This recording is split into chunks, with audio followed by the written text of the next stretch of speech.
Itu buat orang yang suka makan aspal, yang suka kepada sembahyang, yang akan mau puasa. Kalau bulan Ramadan udah lewat 40. Orang-orang yang tidak pernah ibadah pada Allah, siapa yang neraka? Kata Malik, siap 86 neraka. Panggil Jibril dan Mikael. Ya Rob, kata Allah, panggil kekasihku Muhammad. Cari di mana kuburannya, kata Allah. Turun nih. Sebelum turun, Jibril sama Mikael dapat ke surga, mengambil kendaraan, naik buruk, bukan trek, bukan. Turun ke alam raya, cari alam raya udah rata pak, udah rata nih di mana kuburannya, gitu kan. Nah, terus kata Jibril, lu tahu kuburan di mana? Nggak tahu, rata begini. Kalau kuburan nyari sembunyi nggak ketemu. Gimana? Udah minta sama Allah, tiba-tiba bumi terbelah. Keluar dari Muhammad. Terus Muhammad nanya, begitu bangun, lihat kiri Jibril, sebelah kiri Mikael. Nanya Muhammad, ya Jibril, ini ada apa? Hada mawa'adur rahman wa sadaqal mursalun. Inilah hari yang dijanjikan Ar-Rahman. Apa? Kiamat. Wa sadaqal mursalun. Oh, ini kiamat. Begitu tahu kiamat, apa kata Nabi Muhammad? Umatku mana? Tuh Rasulullah. Begitu bangkit dari kubur yang ditanyakan bukan mobilnya, bukan bini, bukan anak. Umatku mana? Jibril, umatku. Saking sayang Rasulullah kepada mau mati yang disebut Rasulullah apa? Ummati. Ketika Rasulullah mau meninggal, begitu dibangkitkan dari kematiannya, apa yang Rasulullah bilang? Ummati. Kita cerita kata Jibril, ya itu bukan orang saya, itu urusan Allah itu. Udah ke surga dulu deh. Berangkat Rasulullah dibawa Jibril naik buruk ke surga. Nanti pas gambar gitu. Ya. Di surga Rasulullah nggak betah, mikirin di rumah dan kata Allah, kadang-kadang gini Pak, kita ada di rumah tamu nih, ya tamu nggak betah di rumah kita enak kan? Kagak enak perasaan, ada apa ya? Kenapa Muhammad kagak betah di surga? Bukannya nggak betah sih, kata Muhammad, umatku mana? Tetap Rasulullah nanyain umatnya. Akhirnya Rasulullah keluar dari surga, kumpulin betul. Ya di berikutnya, ya bisa tentang proses amal manusia di Isa. Nah, disitulah turunnya syafaat Rasulullah SAW. Nah, kembali ke sini, malaikat itu banyak, salah satu ada malaikat Zabaniyah. Terakhir, apa yang berikutnya? Fa'ayat munadiyah sanatu Zabaniyah. Terus, kala la tuti'hu wasjud waqtari. Kala la tuti'hu, jangan takut, kata Allah gitu, maju terus. Bahasa kita gitu kan. Lalu dialang-alangin, kagak boleh sholat, kata Allah. Jangan takut, maju terus. Kala la tuti'hu wasjud waqtari. Sujudlah kamu kepada Allah, waqtari, dan mendekatlah kepada Allah Subhanahu wa taala. Atau Rasulullah sebaliknya apa?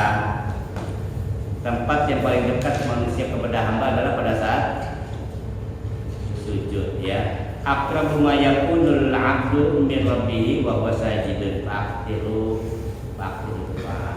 Kata Rasulullah hadisnya, tempat yang paling dekat bagi seseorang hamba kepada Tuhannya adalah saat dia sedang sujud. Maka perbanyaklah berdoa. Jadi kalau lagi sujud coba kita punya keinginan apa, pada saat sujud kita minta. Karena itulah waktu terdekat, di mana pada saat itu ini yang sangat terhormat adanya di bawah. Sujud itu sebenarnya pada hakikatnya sujud adalah identitas diri seorang hamba. Jadi kalau dia seorang hamba harus bersujud. Kalau dia tidak sujud berarti dia bukan hamba. Makanya di akhirat nanti Tidak ada amal ibadah yang bisa kita banggakan di dunia ini kecuali apa? Sujud. Kecuali sujud. Maka Sayyidina Ali pernah ngomong, Sayyidina Ali, aku nggak peduli sujudku itu mau diterima apakah nggak, aku nggak peduli. Aku dikasih kesempatan sujud itu sebuah luar biasa. Karena berapa miliar orang itu Allah nggak kasih kesempatan buat sujud. Jadi sujud itu adalah bentuk manifestasi pengakuan kita seorang hamba. Makanya orang-orang yang tidak pernah sujud berarti dia tidak mengaku bahwa dia seorang hamba. Sujud. Kan indah bahasa sujud. Berbisik ke bumi, suaranya nyampe ke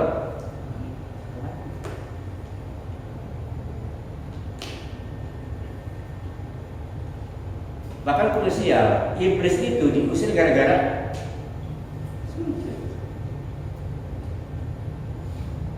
maka iblis itu aneh manusia Pak. Kata iblis, gue cuma kagak sujud sama Adam, gue dia sudah suka. Lalu manusia kagak sujudnya sama yang nyitain Adam, Kata iblis, saya ini diisi dari surga kadang-kadang gak sujud sama Adam. Lah lu lebih berani lagi, lu kagak sujud sama yang bikin Adam. Lu luar biasa, lebih parah kita daripada iblis. Sujud itu adalah salah satu nikmat. Tidak ada amal ibadah yang bisa kita banggakan nanti di hadapan Allah adalah ketika pada saat kita sujud. Karena sujud itulah satu-satunya bentuk penghambaan diri kita, pengakuan diri kita sebagai seorang hamba kepada Allah Subhanahu wa taala. Orang yang tidak pernah sujud berarti dia tidak pernah mengaku Allah sebagai Tuhan dan dia tidak mengaku bahwa dirinya sebagai seorang hamba. Karena kodrat seorang hamba adalah sujud, nyembah. Kalau dia tidak mau nyembah berarti dia bukan hamba. Apa? Tuhan. Jadi Tuhan bukan hamba agama. Beruntung Pak. Maka seringkali kenapa sujud itu kita tuh sujud filosofinya adalah kenapa kita sering dijatuhkan oleh Allah, usaha gagal, jabatan naik-naik, disenggol kiri senggol kanan. Kita ditempatkan di bawah oleh Allah Subhanahu wa taala supaya kita lebih dekat kepada tempat sujud. Kembali bahwa sujud itu adalah bentuk syukur kita, bentuk pengakuan kita sebagai seorang hamba kepada Allah Subhanahu wa taala. Nah, ketika ada orang tidak mau sujud berarti dia tidak mengakui Allah sebagai Tuhan. Baik, terus ini kita tanya dulu.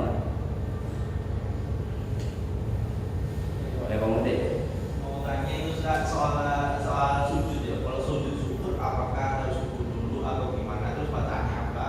Terus pada momen apa aja di sujud syukur? Ya. Kalau bicara fikih, sujud syukur itu ada adabnya. Satu, menghadap kiblat. Pertama niat, tapi dia menghadap kiblat. Itu dia bersuci. Yang ketiga niat. Aku dia sujud syukur karena Allah. Dan ini di tempat yang suci kayak sejadah gitu kan. Nah kalau bapak habis bikin gol selebrasi itu mau bersujud syukur dong. Secara fikih itu malah haram gitu. Karena mempermainkan ibadah. Sujud itu adalah bentuk penghambaan diri seorang hamba. Ketika kita sujud di lapangan tanpa ada niat kita sujud syukur, tapi tidak memenuhi syariat fikihnya, tidak wudu, tidak menghadap kiblat, auratnya terbuka. Nah kalau main bola kan kita lihat sedang gol Pak. Aurat itu terbuka Pak? Terbuka. Secara fikih itu haram, nggak boleh. Nah kalau mau sujud aja. Apa sih senang aja mau menyium rumput udah begitu aja. Jangan diniatkan buat sujud syukur. Tapi kalau untuk apa supaya kita tidak sombong sering mau masalah.